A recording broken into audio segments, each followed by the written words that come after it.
बिस्मिल्लाह वल्हम्दुलिल्लाह वस्सलातु वस्सलामु अला रसूलिल्लाह अस्सलामु अलैकुम वरहमतुल्लाहि वबरकातुहू।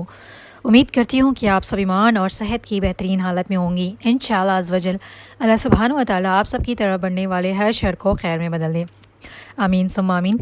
इंशाल्लाह आज से हमारा तरबियत औलाद का कोर्स स्टार्ट होने वाला है। लास्ट टाइम भी कुछ वजूहात की वजह से ये नहीं कर पाई मैं, लेकिन उम्मीद है कि इंशाल्लाह इस बार ये कंप्लीट होगा। और आप लोगों से मेरी एक गुजारिश है कि जितने भी अनमैरिड हैं और मैरिड हैं उनके साथ ज़रूर लेक्चर सेंड किया करें। अगर वो ग्रुप में ना भी हैं तो काइंडली उनको फॉरवर्ड करें और उनको सुनने के लिए कहें। चले जो मैरिड हैं जिनके बच्चे हो गए उनके लिए तो ये उतना इंपॉर्टेंट नहीं कहूँगी, लेकिन उनके लिए भी इंपॉर्टेंट होगा अगर वो अपने बच्चों की तरबियत करने के लिए, ठीक है, उनको समझाने के लिए। तब उनके पास नॉलेज नहीं थी, लेकिन इस बार अभी वो नॉलेज कर सीख के अपने बच्चों को, अपनी बहू को, अपनी बेटियों को सिखा सकती है अगर उनके पास इल्म ना हो तो। लेकिन एज ए अनमैरिड गर्ल आप सब ने इस बात को सीखना है, क्योंकि कल के दिन अगर आप शादी करेंगी तो अपने बच्चे की तरबियत कैसे करें इस्लामिक वे में, राइट वे में, ताकि वो भी आपके लिए इबादत बन जाए और आपकी हर रिस्पॉन्सिबिलिटी इबादत बन जाएगी, हर काम आपका इबादत बन जाएगा। तो फिर हमारी ज़िंदगी आसान हो जाती है, हमें कोई बर्डन नहीं लगता, ठीक है। और एक चीज़ यहाँ पर भी याद रख लें कि बहुत से लड़कियों को मैंने सुना है कि अभी तो हमारी शादी नहीं हुई, हम क्यों सुने, जैसे कि अभी मैरिज सीरीज़ हो गया, शौहर बीवी के हुकूक गया, हमें क्या करना है जानकर कि आपको एक दिन शादी नहीं करनी, आज नहीं तो कल सबने करनी है, मैंने भी करनी है, आपने भी करनी है। हो सकता है कि किसी की आप पहले हो जाए, किसी की बाद में हो जाए, लेकिन सबको करना है, सबकी औलाद होगी, ठीक है। तो उसने सब ने सीखना है ताकि हमें पता चलेगा कि हमने औलाद की तरबियत कैसे करनी है ताकि वो हमारे लिए सदक़ाए जारिया बने, ठीक है। तो मैं स्टार्ट से बताने लगी हूँ, मैं बहुत ही आसान लैंग्वेज में बताऊँगी और आप लोगों का ये काम है कि आपने अंडरस्टैंड करना है, इसको समझना है और अपनी माहौल में, आसपास सराउंडिंग में जो हो रही है उसको भी नोटिस करना है। अगर आपके अंदर इतनी हिम्मत है कि लोगों को बता सके कि जो गलत कर रही हैं तो आपने ये काम करना है, ठीक है। अगर नहीं कर सकती, अपनी ज़बान से नहीं बोल सकती, तो दिल में से उनके लिए दुआ करें, या फिर जो भी वे होता है रिकॉर्डिंग करके या कोई मैसेज टाइप करके आगे फॉरवर्ड कर सकती है तो ज़रूर करें। आप अपना हिस्सा ज़रूर डालें, क्योंकि देखिए अगर हम किसी को अच्छी चीज़ बता रहे, स्पेशली औलाद के बारे में, किसी ने, जैसे कि भी मैं बता रही हूँ, किसी ने उस चीज़ को फॉलो किया, जब उनकी औलाद हुई, सारी उन्होंने फॉलो की, तो उनका बच्चा जब तक वो सारी चीज़ें अमल करता रहेगा वो सारा मुझे भी सदक़ा जारिया के तौर पर मिलेगा। तो कभी भी सदक़ा जारिया के लिए देर नहीं करनी चाहिए, ठीक है। मैंने उसको पार्ट्स में डिवाइड किया है। फर्स्ट पार्ट में हम देखेंगे हमल से पहले नेक औलाद की बुनियाद, यानी कि हमल बिफोर प्रेगनेंसी हमें क्या करना है, वो सारी चीज़ें, ठीक है। तो देखिए पहले सब चीज़ों के लिए नीयत इंपॉर्टेंट करती है। ये नीयत इंपॉर्टेंट, आप लोगों ने अपनी नीयत दुरुस्त करनी है कि आपको औलाद किस लिए चाहिए, ठीक है। औलाद हमारे लिए सदक़ा जारिया होती है। अभी तक आपने बहुत सारे कोर्सेस किए, अल्हम्दुलिल्लाह आप लोगों को समझ आ गया है कि हम अपने पेरेंट्स के लिए सदक़ा जारिया है और हमारी औलाद हमारे लिए सदक़ा जारिया है। नीयतों को दुरुस्त करनी चाहिए। कितने लोग हैं ये जो कहेंगे ना हमें औलाद इसलिए चाहिए कि हमें अल्लाह का बंदा बनाना है उनको, ठीक है, अल्लाह की राह में बनाना है, अच्छी तरबियत करनी है। दीन और दुनिया दोनों इंपॉर्टेंट है, हमने प्लान योर दुनिया और आखिरत में देख लिया, दीन और दुनिया दोनों इंपॉर्टेंट, लेकिन नीयत क्या होनी चाहिए हमारी कि नेक औलाद जो हमारे लिए सदक़ा जारिया बने। कितने लोग हैं, कितनी लोगों ने, अगर मैरिड है सुन रहे हो तो आपने क्या ये नीयत की कि मेरे बच्चे मेरे लिए सदक़ा जारिया हो? क्या आप लोगों को बताया था कि औलाद हमारे लिए सदक़ा जारिया होती है? वरना हमें क्या ज़रूरत, शादी भी की है तो लोग कहते हैं ना, बहुत से लोग बिना बच्चों को नहीं पैदा करते क्योंकि उनको अपनी लाइफ एंजॉय करनी होती है। उनको नहीं पता होता ना कि औलाद उनके लिए मरने के बाद सदक़ा जारी होंगे। स्पेशली ये नॉन मुस्लिम्स में होता है, उनको अपनी लाइफ एंजॉय करनी होती है, अपनी ड्रीम्स पूरे करने होते हैं। लेकिन बीइंग ए मुस्लिम हम सबको पता है कि औलाद हमारे लिए सदक़ा जारिया होती है। तो हमारी नीयत ये नहीं होनी चाहिए मेरा बच्चा होगा तो मैं इसको डॉक्टर बनाऊंगी, इंजीनियर बनाऊंगी। बच्चा दुनिया में नहीं आता, लोग सोचते हैं, ऐसा नहीं कहना कि प्लानिंग है, शायद किसी का अनप्लान हो जाए, वो अलग बात है, लेकिन इतनी तो प्लानिंग सबकी होनी चाहिए। ज़रूरी नहीं कि शादी के बाद प्लान करें। अब सब अनमैरिड है जितने भी, दुआ करिए अल्लाह से, अल्लाह हमें नेक साले औलाद दें, ठीक है। अल्लाह मुझे ऐसी औलाद दें कि मैं आपको आपकी राह में जिहाद करने वाला बनाऊँ, जो मेरे लिए सदक़ा जारिया बने। नियत करने में क्या जाता है, अच्छी नियत पे भी आपको रिवॉर्ड मिलता है, पता है ना। तो अच्छी नियतें करें ताकि आपको उसका अजर और सवाब मिले। कल के दिन हमारी शादी हो या ना हो, क्या पता हमारी तब तक ज़िंदगी है या नहीं है, कल के दिन हमारी औलाद होगी या नहीं होगी, वी नेवर नो। लेकिन हमारी इंटेंशन सही थी, हमारी नीयतें सही थी, तो उस पर भी आपको अजर और सवाब मिलेगा। तो इसलिए अच्छी नियतें करें, बहुत सारी दुआएँ करें। अब ये नहीं समझना कि हाँ हमारी शादी नहीं हुई, हमारे बच्चे नहीं। बहुत से लोग बहुत एकदम ऑकवर्ड सा बिहेव करते हैं, ठीक है, वैसा नहीं करना चाहिए, ठीक है। और देखिए बहुत से लोगों की ये नियत होती है ना, हाँ अभी देखिए किसी की 2 औलाद हैं, अगर उसके ख़ानदान में या फिर उसकी फैमिली में, जेठानी देवरानी में किसी को 3 है, उनकी और एक ज़्यादा हिर्स होती है कि हाँ मुझे भी 3 औलाद चाहिए, मैं उनसे एक कम क्यों रहूँ। इंटेंशन ये है कि उसको क्यों है मेरे पास कम क्यों है, उनके पास ज़्यादा क्यों, ये इंटेंशंस। या फिर उसकी औलाद हो रही है, मेरी फ्रेंड की औलाद हो गई है। शादी को लेकर जितने परेशानियाँ डिप्रेशन में जा रहे हैं ना लोग, औलाद को लेकर भी जा रहे हैं। मेरी देवरानी को बच्चे हो गए, मेरी जेठानी को हो गए, इसको हो गया, इसको हो गए, मेरे नहीं, ये मेरा बस एक ही है। एक भी बहुत बड़ी नेमत है, शुक्र करे उसका, उसके 4 है तो मुझे भी 4 चाहिए, अगर 2 बेटे हैं तो मुझे और 1 बेटी चाहिए। इस तरह की नीयत नहीं है। ये कहाँ नीयत है सही है कि ये सही नीयत है? आप लोगों से मेरा सवाल है, आप खुद सोचें कि ये सही नीयत है कि हम अपनी ख़ानदान वालों को, अपने रिश्तेदारों को देख कर डिसाइड करें कि हमें बच्चे कितने चाहिए। उनका बच्चा डॉक्टर पढ़ रहा है तो हमारा भी डॉक्टर पढ़े, उनका बच्चा जहन्नुम में जाएंगे तो आप कहेंगे कि आपका बच्चा भी जहन्नुम में जाए? नहीं ना, आप सोचती हैं नहीं। हमने कभी किसी से कंपेयर नहीं करना, इंशाल्लाह हम आगे जाके सीखेंगे।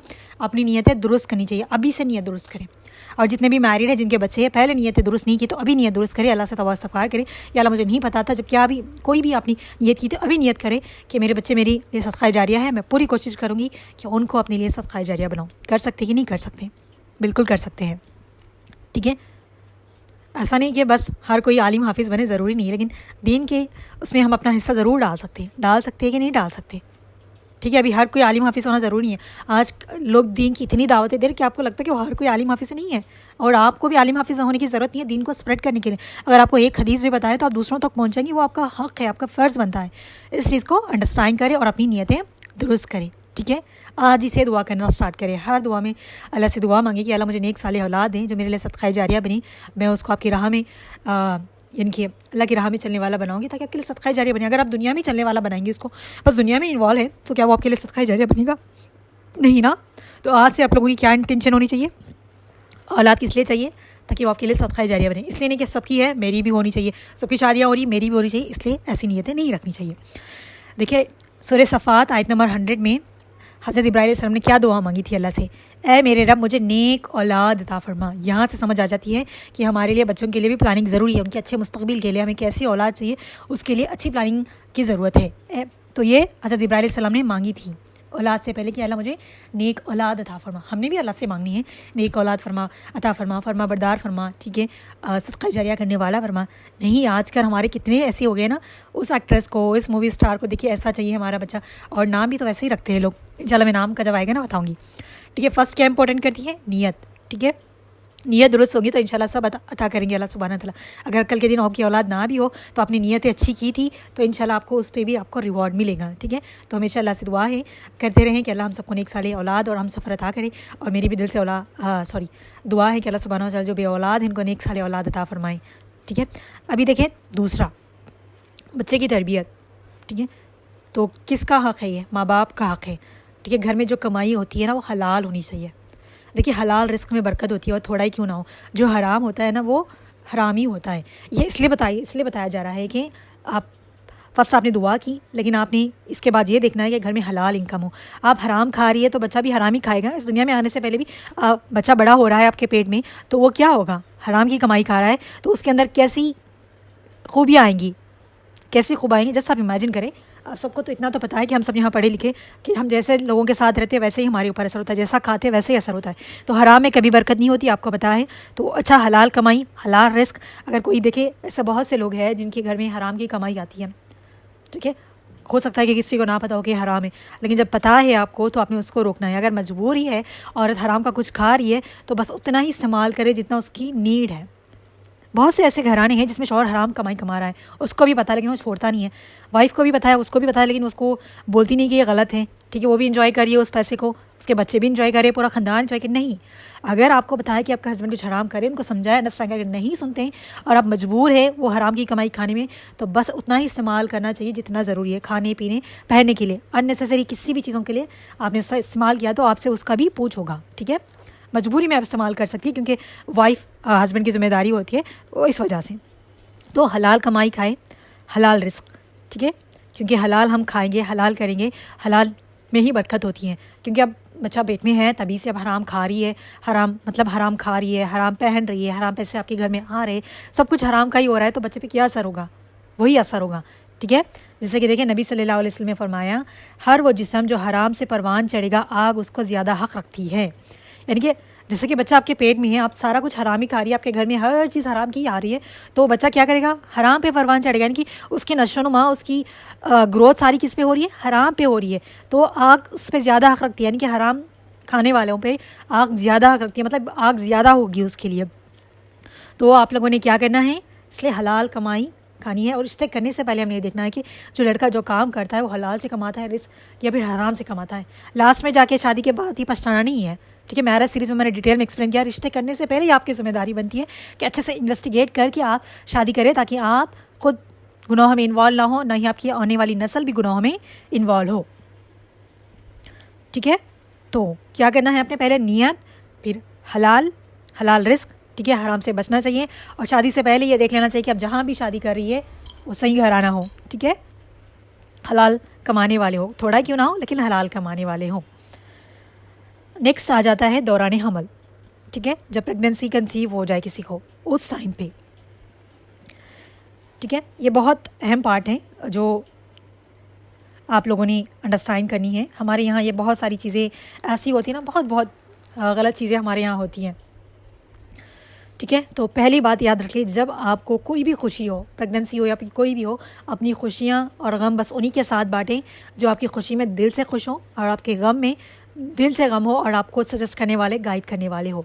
हर खुशियाँ हर किसी से नहीं शेयर की जाती है, सिर्फ प्रेगनेंसी की नहीं बात करी मैं, हर कोई भी खुशी आपको है, हर किसी को स्टेटस पे लगा देना, यहाँ कर देना, उसको बोल देना, बस ये सारी चीज़ें आप लोगों ने नहीं करनी। ये हमारे यहाँ एक चीज़ आम है कि लोग 3 मंथ्स तक प्रेगनेंसी होती है तो किसी को नहीं बताते, ठीक है। देखिए, आपने कभी किसी को बताने की ज़रूरत है ही नहीं, क्यों हम पूरे ख़ानदान को बताएं कि I am pregnant, why should we, क्या ज़रूरत है, हमें क्यों बताएं, हम ज़रूरत नहीं है, कि कोई हकदार नहीं है कि आपकी लाइफ में क्या हो रहा है, आपको कौन सी नेमत अल्लाह दे रहा है, कौन सी ले रहा है, किसी को बताने की ज़रूरत है ही नहीं। बस आप अपने उन लोगों के साथ शेयर करें जो आपके फैमिली मेम्बर्स है, लव वंस है, जो आपकी खुशी में सच में खुश हो, ठीक है। नज़र बद बहुत बुरी होती है। अगर किसी को आपसे दुश्मनी है, अल्लाह ना करे हो, कोई आपके बारे में अच्छा नहीं सोचता, आपने अपनी खुशियाँ उनके साथ शेयर करना स्टार्ट कर दी, तो उनकी नज़र बद लोग कहाँ से कहाँ चले जा रहे हैं आप लोग अच्छे से जानते हैं। तो अपनी कोई भी खुशी, सिर्फ प्रेगनेंसी को लेकर नहीं, एनी कोई भी हैप्पीनेस, कोई भी नेमत आपके पास है, डोंट शेयर विथ एनीवन। जो अल्लाह ने नेमत दी है उसका शुक्र अदा करें, अपने हद तक रखें। खुशियाँ अपने आप में जो अपने अंदर है, अपने लव वन के साथ बांटने में खुशियाँ होती हैं, पूरे ख़ानदान को बताने से नहीं होती खुशियाँ, ठीक है। तो इस चीज़ को अंडरस्टैंड करें। और यहाँ पर हमारे यहाँ ये आम है ना कि 3 महीने तक किसी को नहीं बताना चाहिए। इवन कुछ लड़कियाँ ऐसे करती हैं, और मैके वाले जो लड़की के माँ बाप होते हैं इवन ये कहते हैं कि ससुराल वालों को ना मत बताओ। क्यों नहीं बताएंगी, ठीक है, आपके नाना नानी बनने का जितना शौक़ है उनको भी दादा खुशी है, दादा दादी बनने की उनको भी खुशी होगी। तो आपने अपने लव वंस, करीबी रिश्तेदार, अपने हस्बैंड के भाई बहन को, उनके पेरेंट्स को, ठीक है, चले भाई बहन को नहीं भी बताया, थोड़ा टाइम ले लिया, लेकिन उनके माँ बाप को, अपने माँ बाप को बताएं ताकि वो भी खुश हो, खुशी में शामिल हो, आपके लिए दुआएं दें, ठीक है। हमारे यहाँ क्या होता है कि मैंने कभी नहीं सुना किसी के मुँह से कि जब कोई बता रहा है कि वो प्रेग्नेंट है तो उसके लिए दुआएं दें। अपनी ज़बान को दुआओं से तर करें, ठीक है। जब कोई बताए आपको खुशी की बात तो उसको दुआएं दे कि अल्लाह आपको मज़ीद खुशियाँ दे, नज़र बद से बचाए। अगर कोई आपको बता रहा है कि वो प्रेग्नेंट है तो उसको दुआएं दे कि अल्लाह आपको नेक साले औलाद दे, आपकी प्रेगनेंसी में आंसारी करे, नज़र बद से बचाए। दे सकते कि नहीं दे सकते, क्या जाएगा हमारा। जब हम दूसरों के लिए दुआ करते तो अल्लाह सुब्हानहू व तआला वो दुआएं हमारे हक़ में पहले कबूल करते हैं, तो इसलिए हमेशा दूसरों को दुआएं देने वाला बनी, ठीक है। तो अभी आगे देख लें। पहले तो ये समझ आ गया आप लोगों को कि किसी को नहीं बताना, बस उन्हीं के साथ अपनी खुशियाँ शेयर करनी है जो इम्पॉर्टेंट है। अभी क्या करना है, मोस्ट इम्पॉर्टेंट थिंग कि जो प्रेग्नेंट है उसमें बहुत सारी हमारी बॉडी में चेंजेस होती है, ठीक है, बहुत सारी चेंजेस होती है। ज़रूरी नहीं है कि सबकी चेंजेस सेम हो। हमारे यहाँ ये भी बहुत बड़ा मिथ है कि लोग कहते हैं हाँ मैंने वो स्पेशली सास को, माओं को जो बड़े हैं उन लोग के मुझसे कहते सुना होगा ना, हाँ हमें तो ये नहीं हुआ था, उनको ये कैसे हो रहा है, वो कैसे हो रहा है। सबकी बॉडी अलग अलग होती है। हो सकता है किसी को वॉमिटिंग्स हो, किसी को चक्कर आए, किसी को वीकनेस हो। कुछ लोग ना बहुत हेल्थी होते हैं, इवन डिलीवरी तक बहुत फिट होते हैं, हर काम कर लेते हैं, सब कुछ होता है। वो उनकी बॉडी पर डिपेंड करता है। हो सकता है उनकी बॉडी स्ट्रांग हो, उनके अंदर वो कैपेसिटी हो, ठीक है। कुछ में नहीं होता, कुछ लोग वीक होते हैं। ये बॉडी टू बॉडी अलग होता है, आपने किसी को जज नहीं करना। हमारे यहाँ बहुत ज़्यादा आम है। अगर जेठानी भी है, उनकी नॉर्मल डिलीवरी हुई थी, उनको कोई बेड रेस्ट नहीं था, तो अपनी देवरानी को कहती हाँ तुम्हें कैसे हुआ, मैंने ये भी कर लिया, वो भी कर लिया। अरे भाई आपकी बॉडी अलग थी, उनकी बॉडी अलग है, सबकी अलग अलग होती है। आपने कभी किसी को प्रेग्नेंट लेडी को देखे ये नहीं बोलता हाँ मैंने तो ये भी कर लिया था, वो भी कर लिया था। अभी हमारे अम्मी लोगों को सुनते हैं ना कि हम प्रेग्नेंट थे तो हम सारा काम भी कर लेते थे, ये भी करते थे, वो भी करते थे। उस टाइम उनकी एनर्जी लेवल, उनकी स्ट्रांगनेस अलग थी। अभी आजकल की लड़कियाँ इतनी वीक हैं, है कि नहीं, आप लोग भी जानती है कितनी कमज़ोर है। उनका खाना इतना हो जाता है, ना कोई उनका स्ट्रॉन्ग स्टैमिना होता है, कुछ नहीं होता। सबकी बॉडी टू बॉडी डिफरेंट होती है। तो इसलिए किसी को नहीं जज करना। अगर शायद उनको डॉक्टर ने बेड रेस्ट बताया तो होगा उनकी बॉडी में कुछ इश्यूज़ हो गए, ठीक है। आपने अल्हम्दुलिल्लाह आपकी नॉर्मल हुई होंगी, उनकी ऑपरेशन हो रही है, तो वो उनका मसला अलग है। सबका सेम नहीं होगा, सबकी बॉडी सेम नहीं होती, याद रख लें, ठीक है। तो कभी किसी को जज नहीं करना इस बेस में कि आपका नहीं हुआ, वो आपका नहीं हुआ। और एक चीज़ यहाँ पर भी याद रख ले, किसी की प्रेगनेंसी में डिले हो रहा है, किसी का मिसकैरेज हो गया है, कुछ भी हो जाए, हमें कोई राइट नहीं है किसी की लाइफ में इंटरफेयर करे और उसको बोले कि ये हो गया, वो हो गया, आपने ये कर लेना था, वो कर लेना था। यहाँ पर ना हमें अभी इतना आम हो गया ना, जब से सोशल मीडिया बहुत ज़्यादा ट्रेंड में चल गया, लोग 2-3 रील देखते हैं, कोई शॉर्ट्स देखते हैं, बस हर कोई डॉक्टर बना हुआ बैठा है, ये भी कर लो, वो भी कर लो। क्या आपको पता है कि उनकी बॉडी को क्या सूट करता है?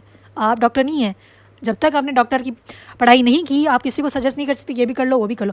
चलिए हम नॉर्मल चीज़ों में कर ले, कोई फेस पैक, हेयर पैक, ठीक है, वो कर ले। लेकिन प्रेग्नेंट है कोई लेडी, आप हर कोई सजेस्ट कर रहा है कि मत खाओ, वो मत खाओ, ये कर लो, वो कर लो। इस सबके लिए डिफरेंट होता है, ज़रूरी नहीं कि सबके लिए सेम हो। अगर प्रेगनेंसी में ये भी होता है ना, अगर किसी कोई साइंस स्टूडेंट्स है तो किसी को बीपी भी आ जाता है, शुगर भी आ जाता है, थायराइड भी आ जाता है, बहुत सारी चेंजेस हो जाती है। ज़रूरी नहीं कि सबके लिए सेम हो, ठीक है। ये डिपेंड करता है, मैं जैसे बार बार बता रही हूँ, डिपेंड करता है। आपने किसी को कुछ बिना इल्म के सजेस्ट नहीं करना। आपके लिए कोई चीज़ वर्क करी तो ज़रूरी नहीं कि सबके लिए वर्क करे। हमेशा याद रख ले, अगर एक मेडिसिन से आपकी हेल्प कर रही है, आपको उस पेन से रिलीफ के लिए, तो ज़रूरी नहीं कि सबको बने। आपको आयुर्वेदिक सूट कर रहा है या होम्योपैथी सूट कर रहा है, ज़रूरी है कि दूसरों को करें। नहीं होता, ऐसा नहीं सजेस्ट करना।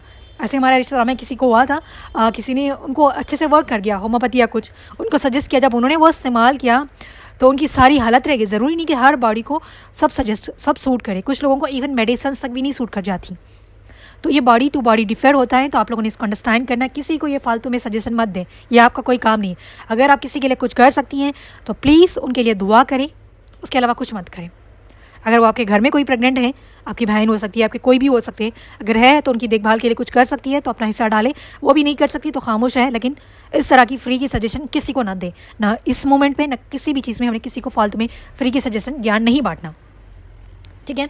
और रही बच्चे, अभी माँ का क्या रोल होता है?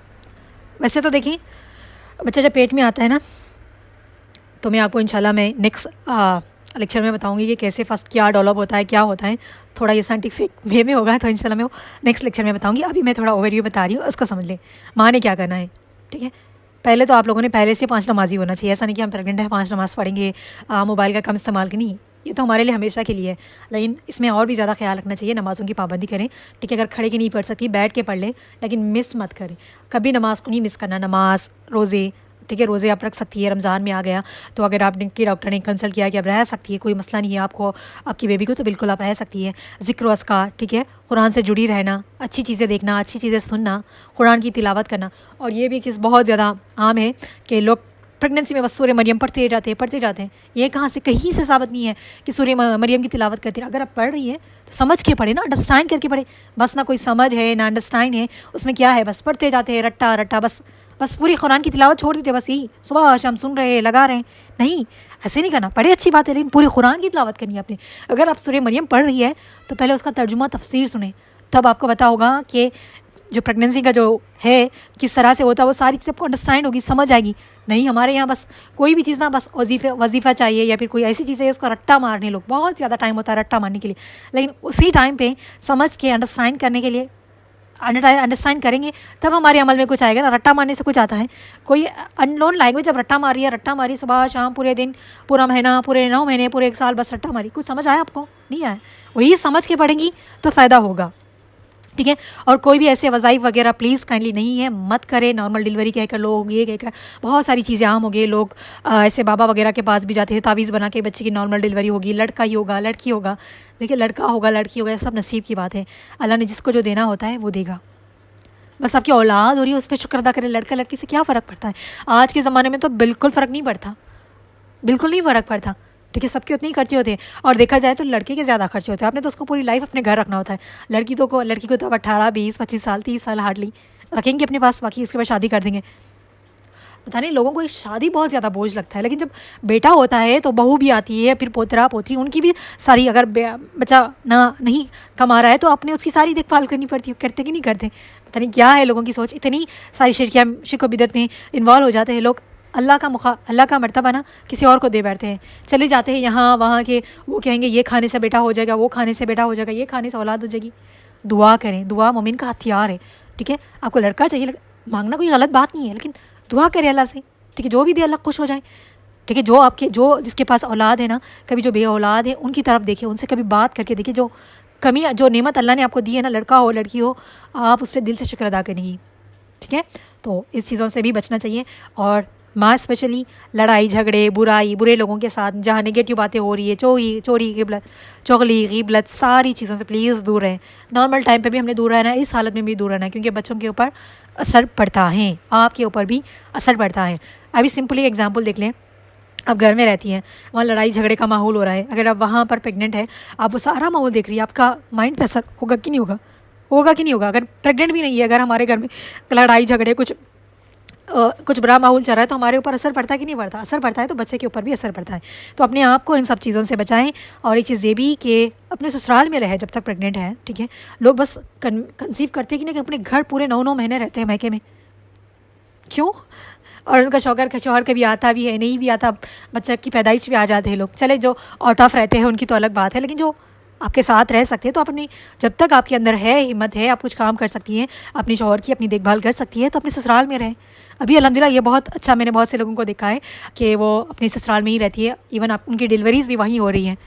ये कोई आपके मैके का ये भी एक गलत हमारे यहाँ रूल बनाया गया है ना, कि डिलीवरी हो, प्रेग्नेंट हो तो लड़की आए बस अपने मायके में रहें। सारा मायके ही वाले करते हैं। मैंने भी अपने सिस्टर्स के लिए किया, मुझे ये बहुत बुरा लगता था कि क्यों हम करें, ठीक है, करें अच्छी बातें करी, लेकिन ससुराल वालों का तो भी हक बनता है ना, वो उन्हीं का पोतरा या पोतरी कहलाती है, ज़्यादा हक तो उनका बनता है। नहीं बस इवन दो लड़कियों को शादी के बाद फीवर आ जाए, कुछ भी, बस वो मैके भेज देते कि आपकी जिम्मेदारी नहीं कि उनकी देखभाल करें, क्योंकि वो तो आपके लिए सब कुछ कर रही है। लेकिन अल्हम्दुलिल्लाह ऐसी बहुत सी फैमिलीज़ मैंने देखी है जहाँ लड़की प्रेग्नेंट भी आया तो वहीं उनकी डिलीवरी हो रही है, और खुद अपने मैके वाले वहाँ जाके उनको देख के आ रहे हैं। क्योंकि देखिए लड़की को माँ बाप, ऑफकोर्स माँ बाप उनका टेक केयर कर लेंगे, सब कुछ करेंगे, ठीक है। माँ बाप जैसा शायद सासू से ना करें, बिल्कुल सासू आजकल कर भी रहे हैं, मैंने ऐसे भी लोगों को देखा है, ठीक है। डोंट ब्लेम एनी वन, ठीक है, किसी को ब्लेम नहीं करना कि हाँ वो नहीं करते, अगर आप रह के तो देखिए शायद कर लें, ठीक है। तो आपके हस्बैंड की ज़रूरत बहुत ज़्यादा होती है, ऑफकोर्स आपके पेरेंट्स आपके लिए सब कुछ करते हैं, लेकिन जो इमोशनल सपोर्ट जो फीमेल को चाहिए होता है प्रेगनेंसी के दौरान, वो कोई और नहीं कर सकता। इट्स बेटर कि जब तक आप कर सकती है 5 मंथ्स 6 मंथ्स रहे अपने ससुराल में, अपने हस्बैंड के साथ रहें। अगर जब मैके भी आ रही है तो जब नीड है तभी आए, या डिलीवरी के करीब आए, चेकअप से तो आए जाए, ऐसे कर ले, ठीक है। ये आपकी जिम्मेदारी है, नहीं बस 9 महीने इधर ही रह जाते हैं, फिर वो उनके फादर जब उनके हस्बैंड है आते हैं तो आते हैं, नहीं आते तो फिर सीधे बच्चे की पैदाइश पे आते हैं। दिस इज़ नॉट राइट, ठीक है। ऐसा कहीं रूल नहीं है इस्लाम में कि जब औरत प्रेग्नेंट है तो अपने मायके आके रहें, मायके वालों की जिम्मेदारी नहीं है।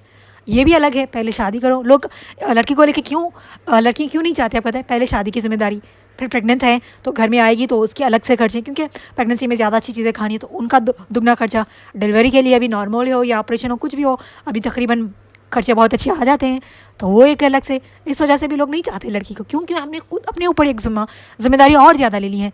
मैंने लोगों को परेशान होते देखा है कि बेटी की डिलीवरी है, फिर उनकी चिल्ला छट्टी, ये सारी चीज़ें कहाँ है, ये सारी चीज़ इस्लाम में है नहीं, लेकिन इस्लाम ने बहुत आसानी की है, बस हमने उन चीज़ों को बहुत ज़्यादा किया हुआ है, ठीक है। अपने आप को वीक मत समझे, देखिए औरत जितना वीक समझेगी ना उतना वीक होती जाएगी। आप स्ट्रांग हैं नहीं है तो अभी से अपनी बॉडी का ख्याल रखना स्टार्ट करें, एक्सरसाइज करें, अच्छी ग़िज़ा वगैरह खाए, अपनी बॉडी को ठीक करें। PCOS है या पीरियड्स का कोई मसला है तो उसको अभी से ठीक करवाएं, क्योंकि जो देखिए औलाद तो नसीब की बात है, लेकिन मोस्ट ऑफ दी जो केसेस होते हैं जो प्रेग्नेंट नहीं हो पाती औरतें, फीमेल्स, उनका यही मसला होता है, जो उनके पीरियड्स के मसले होते हैं वो आगे जाके भी फेस करते हैं। जब तक अनमैरिड है अपने हर मसले को सॉल्व करें, ठीक है। हाँ चले क्या करना है, बहुत लोग खुश हो जाते हैं, हाँ पीरियड्स नहीं आ रहे, चले एक मसला बच गया, नहीं, इससे आपकी बॉडी पे इफेक्ट करता है। कल के दिन बच्चे हो ना हो वो अलग ही बात है, आपकी बॉडी में बहुत सारी चेंजेस आती है, उसको आपने खुद ही ठीक करना है, तो इस मसले को भी दूर करें, ठीक है। यहाँ तक तो समझ आ गया है, उम्मीद है, ठीक है। तो यहीं तक रखते हैं आज, कल इंशाल्लाह हम देखेंगे कि पैदाइश के फौरी बाद क्या करना चाहिए, वो वाली चीज़ें, ओके। और एक चीज़ यहाँ पर मैं बता दूँ, पैदाइश से पहले की जो हमारे यहाँ होती है, जिसको कहते हैं गोद भराई या फिर सतवासा, जो बहुत आम है हमारे यहाँ कि 7 मंथ में, ये हिंदुओं का कल्चर है, नॉन मुस्लिम का कल्चर है, स्पेशली हिंदूस करते हैं ये, ठीक है। गोद भराई कह के वो उसको एक अलग ही अजीब सा करते हैं, ये इस्लाम में नहीं है इस चीज़ की, इसमें भी लोगों के लिए तकलीफ़ हो गई। ये भी करना है तो सिर्फ लड़की वालों ने करना है, और उसमें इतनी सारी चीज़ें बनाई जाती है, फिर इसको बुलाए उसको बुलाए, वाई अननेसेसरी थिंग्स। इस्लाम में जो है नहीं, हमने खुद के ऊपर बर्डन किया हुआ है, खुद के ऊपर जुल्म कर रहे हैं, फिर कहते हैं कि हमारे लिए मुश्किलें ख़त्म नहीं होती, परेशानियाँ ख़त्म नहीं होती, फिर कर्ज में डूबे हुए हैं बहुत से लोग हैं, है कि नहीं। आप लोग नहीं देखिए तो अपनी आसपास की दुनिया में देखें क्या हो रहा है, कितनी गलत चीज़ें हो रही है, ताकि आप अपने लिए सारी चीज़ें ना करें, ठीक है। लड़ना पड़ जाए लड़ जाए अपने घर से, लड़ना मतलब रिश्ता नहीं तोड़ना। आप बोले अभी से सुनाएं कि अगर मैं कल के दिन प्रेग्नेंट हूँ, शादीशुदा है जो प्रेग्नेंट है, नहीं करना मुझे, सब इस्लाम में है ही नहीं। क्यों, लोग क्या कहेंगे, लोग देखिए कुछ ना कुछ ज़रूर कहेंगे, लोग आते हैं सिर्फ खाने के लिए, मैंने तो अल्हम्दुलिल्लाह कभी ऐसा कोई फंक्शन अटेंड नहीं किया, मेरी सिस्टर का भी था तो मैं नहीं गई, ठीक है। तो हो सकता है आपके पेरेंट्स माने या ना माने, लेकिन आप अपने लिए स्टैंड लेना सीखिए अपने लिए, ठीक है। आपका बच्चा है, ये आपकी मर्ज़ी है, कौन क्यों डिसाइड करेगा कि आपने क्या करना है, लोग क्या कहेंगे। ऐसे भी लड़कियों को देखा है मैंने, दे आर सो एक्साइटेड, हमें ये भी चाहिए वो भी चाहिए, ये नहीं देखते कि पेरेंट्स कितनी मुश्किल से कमा रहे हैं, उनके लिए सारी जिम्मेदारियाँ पूरे कर रहे हैं, उनको ये भी चाहिए होता है शादी में भी, मेरा सांचक चाहिए, मेरा मेहंदी चाहिए, ब्राइडल शवर चाहिए, मुझे ये चाहिए, ये ड्रेस चाहिए, जब प्रेग्नेंट होती है तो हमें ये चाहिए। क्यों आपको पेरेंट्स की वो बेबसी नज़र नहीं आती? चले जिसके पास है बहुत सारा, उनकी तो छोड़े, बहुत सारे 50% 70% ऐसे हैं जिनके पेरेंट्स अपने बच्चों की शादियां करके क़र्ज़ में मुब्तला है, उनके बच्चे भी बड़े हो गए, आज भी वो क़र्ज़ को अदा कर रहे हैं। खुदा ना खास्ता जो क़र्ज़ अदा कर रहे हैं उनकी डेथ हो जाए, उसके बाद क़र्ज़ अदा करने वाला कोई नहीं होगा, तो कौन करेगा उस क़र्ज़ को अदा? कौन करेगा उसको? उनका भी हिसाब देना पड़ेगा। तो काइंडली आप लड़कियों से रिक्वेस्ट है कि अपने पेरेंट्स के लिए परेशानियां मत क्रिएट करें। ज़रूरी नहीं है, जिस इस्लाम में है ही नहीं, पहले तो हमने करना ही नहीं है, क्यों करके अपने आप ने मुसीबतें पैदा करनी और अपने पेरेंट्स के लिए इतनी सारी प्रॉब्लम्स क्रिएट करना। क्यों आप लोग क्यों नहीं सोचते? मुझे बहुत हैरत होती है ये देखते हुए। रिसेंट की बात है, हमारे रिलेटिव्स में एक लड़की, उनके फादर बीमार है, वो बेड पे है और उसने ज़बरदस्ती अपनी बेटी का चिल्ला या फिर जो छुट्टी करते ना वो करवाया। मुझे इतना बुरा लगा ना सुन के, मेरे मुँह से निकला कि इतनी भी आपको फिक्र नहीं है कि आपके फादर बीमार है और बेड पे है, ठीक है, तो ये सारी चीज़ें, घर मुश्किल से चल रहा है, is it necessary to do? ऐसे कर रहे हैं लोग कि चिल्ला चटी गोद भरा, ये सारी चीज़ें जैसे कि फ़र्ज़ हैं, अगर छूट गया तो कुछ बड़ा हो जाएगा। कुछ नहीं होता, नथिंग विल हैपन, कुछ नहीं होता। अगर आपका ख़ानदान का ये रिवाज है तो आप उस ख़ानदान के इस गलत रिवाज को तोड़ने वाले बने। ये इस्लामी कल्चर नहीं है, ठीक है। चले आप खुशी है, अपना कुछ सेलिब्रेट करना चाह रही हैं, सही वे में करें, अपनी फैमिली मेम्बर्स के साथ, अपने लव वन के साथ। पूरे ख़ानदान को बुलाने की ज़रूरत नहीं है। क्या करते हैं लोग आके, आप सब जानते हैं, मैंने तो अटेंड नहीं किया, बस मैंने सुना या फिर ऐसे पहले मूवी ड्रामेस वगैरह में देखा हुआ, नहीं सुना, लेकिन मैंने कहीं ऐसे नहीं सुना कि अगर आपको इस्लामिक में कुछ करना है तो चाहती है कि आपको दुआई देती है। कोई दुआई नहीं देता, नो वेल विल गिव। कुछ जितने भी लोग आए हैं ना, यही ना नमूने जिसे मैंने सुना है, जो जाके आते हैं ना, घर में भी अपने है लोग आते हैं जाते हैं, तो वो कहते हैं ना, हाँ वो ऐसी चेंज हो गई, मोटी हो गई, बच्चा बेटी होगा बेटा होगा, बस खुद ही डिसाइड कर लेते हैं, डिलीवरी हुई नहीं, क्या वो अपने उनके पेट में जाके देखिएगा कि क्या हो जाएगा? नहीं ना। तो ये सारी चीज़ें इस्लाम में नहीं है, चिल्ला छट्टी गोद भराई, नथिंग, कुछ नहीं है। जो है मैं आगे आपको बताऊंगी, आप कर सकती है। अगर आपको अपनी खुशी सेलिब्रेट करनी है तो अपने लव वंस के साथ सेलिब्रेट करें, खाए पिए राइट वे में, ठीक है। अभी तो फंक्शन हॉल में होती है, हमारे यहाँ तो फंक्शन हॉल में ही होती है सारी चीज़ें। बहुत कम जिसके पास नहीं है पैसे वो अपने घर में कर लेंगे, बाकी सारी चीज़ें फंक्शन हॉल में ही होती है और बड़े बड़े लेवल पे सेलिब्रेट किया जाता है, जिसमें 2-3 शादियाँ हो जाएँ, बहुत ज़्यादा। जो जितना हाई लेवल है वो करता है, जिसके पास नहीं भी है उन लोगों को मैच करने के लिए खर्च सब कुछ ले लेते हैं। नहीं है सारी चीज़ें।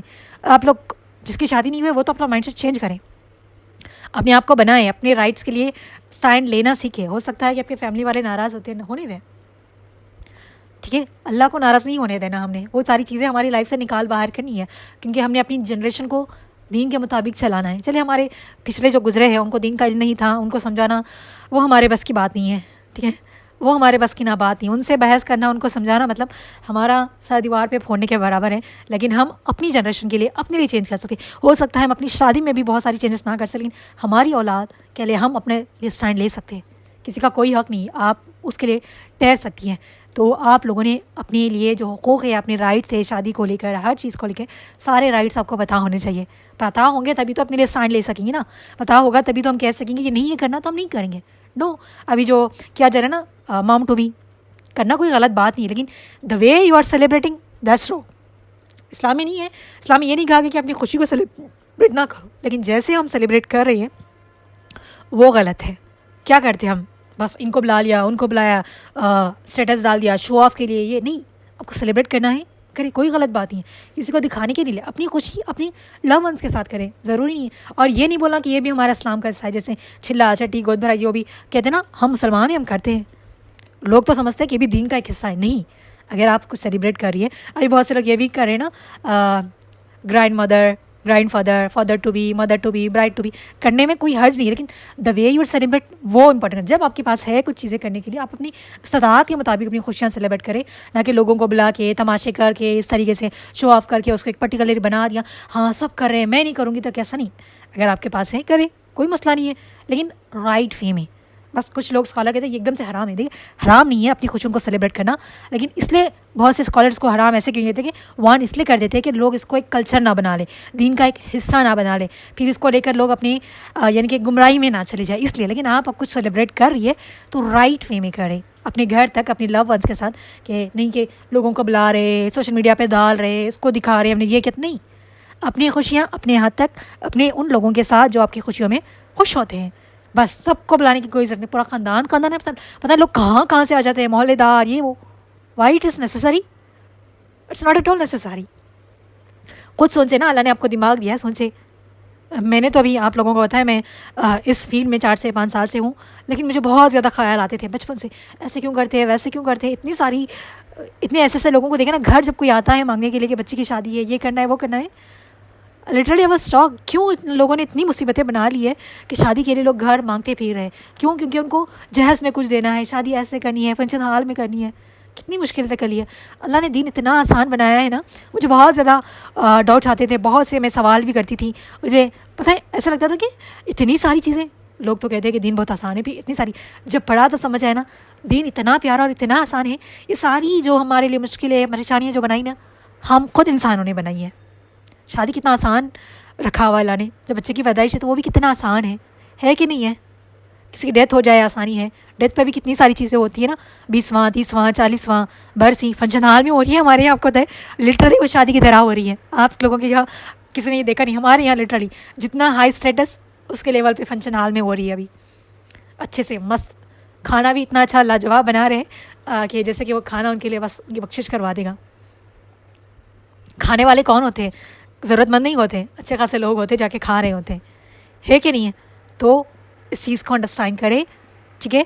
जितना भी मैंने बताया इंशाल्लाह बाकी पैदाइश के बाद से जो स्टेप्स हैं इंशाल्लाह हम वो सारी चीज़ें आगे देखेंगे नेक्स्ट लेक्चर में। तो रिक्वेस्ट है आप लोगों से कि अपने राइट्स के लिए खुद ही आप लोग स्टैंड लें, इन सब चीज़ों से ख़ुद को बचाएं, ठीक है। अगर आपके आसपास भी ऐसे हो रहा है तो प्लीज़ चेंज इट। अपने पहले देखिए, अगर हो सकता है कि सास ससुर ना सुने, आपके पेरेंट्स ना सुने, अपने हस्बैंड को समझाएं। अपने हस्बैंड को अपनी डे 1 से अपने ख्वाबों में करना नहीं कह रही, लेकिन अगर उनको नहीं पता है, दिन का कोई समझ नहीं है, आपका समझें, तो प्यार और मोहब्बत से समझाने की कोशिश करें, उनका माइंडसेट चेंज करने की कोशिश करें और साथ ही साथ दुआ करते रहें। इसलिए अभी से दुआ करते रहें कि नेक साल हम सफ़र और औलाद दें, ठीक है। बहुत सारी दुआएं करें, ठीक है। उनको समझाते हुए आप चलेंगी ना तो इंशाल्लाह समझते हैं, ठीक है। लोग हर चीज़ पर बहस करने रहते हैं, हाँ ये नहीं सुनता, अब समझा के देखे तो सही, समझाएं। अगर देखिए आप ही का वंचन होना है, आप ही आने से मना कर दें, अब जिद पे बैठ जाए तो क्या होगा। चले वो उतनी बड़ी भी जिद नहीं करना कि तलाक तक बात आ जाए, एक हद तक, ठीक है। समझिए, अंडरस्टैंड कराने की कोशिश करिए एक वे में, देखिए प्यार और मोहब्बत से सबको समझाया जा सकता है, सबको नहीं तो नहीं, लेकिन एटलीस्ट हस्बैंड को तो ज़रूर समझाया जा सकता है। तो प्यार और मोहब्बत से समझाएं और अपने माइंडसेट को सही रखिएगा और जो दिन के अहकामात सीख रही है उसमें अमल करने की कोशिश करें। ऐसा नहीं कि बस सुना एक कान से दूसरे कान से छोड़ दिया, फिर जाके ये हो गया कि हाँ मेरी देवरानी के भी बच्चों के साथ ऐसा हुआ था, जेठानी के भी ऐसे हुआ था, अभी मेरी बारी है, मैं नहीं करूँगी तो वो लोग क्या करेंगे, मुझे जज करेंगे। नहीं, नेवर डू इट। हमने कभी अपने आप को किसी से नहीं कंपेयर करना, कभी नहीं। बस हमने अपने आप को ये देखना है कि हम अल्लाह और रसूल के मुताबिक कर रहे हैं कि नहीं कर रहे, ठीक है। उम्मीद है कि आप लोगों को समझ आया होगा। इंशाल्लाह हम नेक्स्ट लेक्चर में आगे की फर्दर चीज़ें देखेंगे, कैसे बच्चे की ग्रोथ होती है तो पहले क्या होती है और बच्चे की पैदाइश के बाद क्या करना है, वो सारी चीज़ें। काइंडली अगेन मेरी रिक्वेस्ट है, आपके आसपास ये छिल्ला चट्टी गोद भराई ऐसी चीज़ें हो रही है तो काइंडली उनको अंडरस्टैंड करवाए कि ये सारी चीज़ें नहीं है, अपने ऊपर ओवरलोड ना लें। जो है वैसे चले, उनके लिए थोड़ा मसला नहीं होता, जिसके पास नहीं है they are suffering a lot, कर्ज में इतना मुब्तला हो रहे हैं, बस अल्लाह रहम करे, ठीक है। तो हमेशा हलाल खाएं, हलाल सोचें, अच्छी दुआएं करें अपने लिए, अपने मुस्तकबिल के लिए, अपने बच्चों के लिए, और मुझे भी अपनी दुआ में याद रखें और स्पेशली उन लोगों को भी दुआ में याद रखें जिनकी औलाद नहीं है। अल्लाह उनको भी औलाद की खुशियाँ देकर नसीब फरमाएं और अपनी औलाद के लिए भी अच्छी इंटेंशन रखें, ठीक है। अल्लाह से दुआ है कि अल्लाह सुब्हानहू व तआला हम सबको एक साल हम सफ़र और औलाद अता फरमाए, हम सबको खैर जारी वाली औलाद अता फरमाए, हम सबको ऐसी औलाद अता फरमाए जो अल्लाह की राह में जिहाद करने वाली हो और हमको भी अल्लाह की राह में जिहाद करने वाला बनाए। बोलें और सुनने में अगर कोई गलती हो चुकी है तो माफ़ फरमाएँ। जज़ाकुमुल्लाहु खैर। अस्सलामु अलैकुम व रहमतुल्लाहि व बरकातुहू।